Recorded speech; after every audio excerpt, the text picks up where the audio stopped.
Assalomu alaykum aziz do'stlar, sizlar bilan o'zi bu dasturchi YouTube.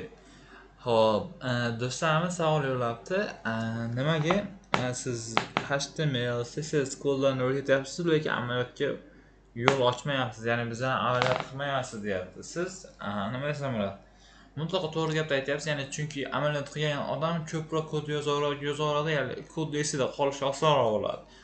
Lekin hozir sizlarga maslahatim, keling shu oldin CSS, HTML va qolgan frameworklarni kodlarini o'rganib olaylik, keyin albatta front-end development yoki back-end development yoki full stack development dasturchi bo'lganimizdan so'ng albatta katta amaliyotlarga ham yo'l qo'yamiz.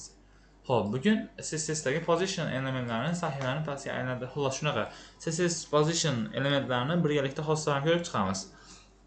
Hozir shunchaki HTML va CSSda urilgan kodlar, ya'ni o'zimiz bilgan kodlar orqali yaratilgan. Mana kodlar ko'rib chiqishinglar mumkin. Xo'p, mana body, style, mana kodlari. Xohlasanglar bularni birma-bir ko'chirib chiqinglar.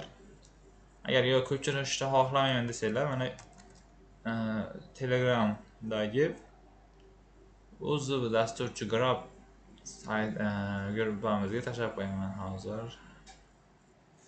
O'zB dasturchi grab. Bu yerdan kodni olishinglar mumkin. Yoki xohlasanglar O'zB dasturchi kanalga ham joylab qo'yaman. Har ehtimolga qarshi. Bu yerdan kodni olsanglar bo'laveradi. Xo'p, endi bizda tayyor Google'da yaratilgan narsa bor. Mana e'tibor bersanglar.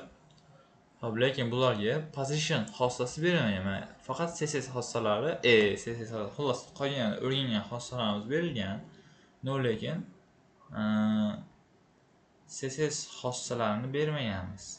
Position xossalarini ming bor o'zida yana adashib ketyapman. Hayajondan bo'lsa kerak. Shu endi birgalikda position xossalarini beramiz. Xo'p, birinchi o'rinda nima ekan? Static xossasi bor. Xo'p, static xossasi bu mana positionni sahifani pastga aylantirib, scroll qilib farqlarni ko'rsating deyapti. Position static deyapti. Xo'p, endi bu nima qiladi? Refresh beramiz. Qarasak, mana bu static deyapti, ya'ni turaveradi shunday, ya'ni static bu o'zining oddiy xossasi. Xo'p, endi position relative nima deyapti? Position relative.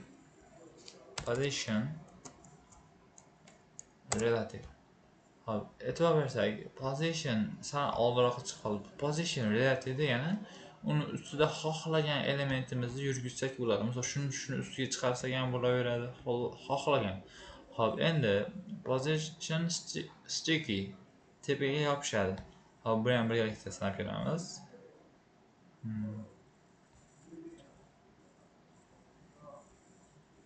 Mana topdik. Position sticky. Static bo'lib ketdi. Sticky. Va e'tibor bersak, refresh berdik, mana shu yerda tepada qolib ketyapti. Ya'ni bu xuddi navbar tagiga o'xshab, mana tepada qolib ketyapti. Hop, endi position absolute. Hop, endi shunga position absolute bersak, endi shu elementni ko'rasizlar, tepada chiqib ketyapti mana.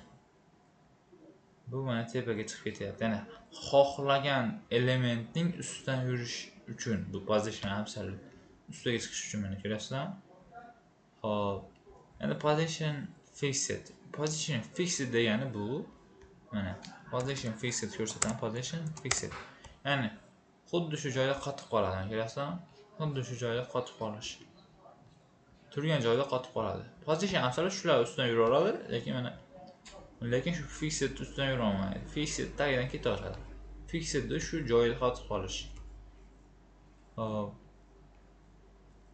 Endi bizda e'tibor beramiz, parents ota elementimiz relative qolib ketdi. Shunga endi beramiz position relative. Ya'ni mana e'tibor bersak, mana bu ham tepaga chiqib ketyapti, lekin sticky, ya'ni tepaga yopishadi. Fixed chat, ya'ni shu yerda qoladi. Mana ko'rasizlarmi? E'tibor beramiz. Hop, bizda hozir positionning static, relative, sticky, absolute va fixed xossalarni ko'rib chiqdik. Shularni birma-bir o'rganib, YouTube'lardan qidirib, nima shu aynatishini yaxshilab shu amaliyotni qilib ko'rib, o'zinglarni bir sinab ko'ringlar. Sizlar bilan bu dasturchi YouTube yo'lida xayr, salomat bo'ling.